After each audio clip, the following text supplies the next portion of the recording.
રહ્યા છો crime reporters TV news. હવે જોઈએ અગત્યના સમાચાર. શંખેશ્વર સીમ વિસ્તારમાં 800 લીટર દેશી શરાબનો વોશ ઝડપાયો. પોલીસે 2 લોકો સામે ગુનો નોંધ્યો.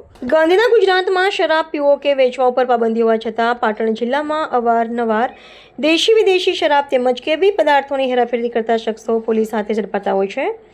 તેવામાં ગતરોજ શંખેશ્વર પોલીસ સ્ટેશન વિસ્તારમાં પોલીસની પ્રોહિબિશન ડ્રાઈવ દરમિયાન બાતમીના આધારે શંખેશ્વરના સીમ વિસ્તારમાં દેશી શરાબ બનાવી વેપલો કરતા હોવાની માહિતીના આધારે રેડ દરમિયાન દેશી શરાબ બનાવવાનો વોશ લીટર 800 જેની કિંમત ₹20,200નો કેરબા નંગ 16 તેમજ શરાબની ભઠ્ઠી ઉપર શરાબ બનાવવાની સાધન સામગ્રી સહિત 800 લીટર વોશનો પોલીસે નાશ કર્યો હતો. સાથે 2 શખ્સો સામે ગુનો નોંધ્યો હતો, જેમાં બાબુજી રાયસંગજી ઠાકોર રહે શંખેશ્વર, નાનો ઠાકોરવાસ, પ્રતાપજી લાધાજી રહે પાડલા રોડ શંખેશ્વરવાળા. આમ શંખેશ્વર પોલીસે 2 અલગ અલગ રેડમાં 2 શખ્સો વિરુદ્ધ ગુનો નોંધી આગળની કાર્યવાહી હાથ ધરવામાં આવી હતી. રિપોર્ટર ગુગાજી ઠાકોર.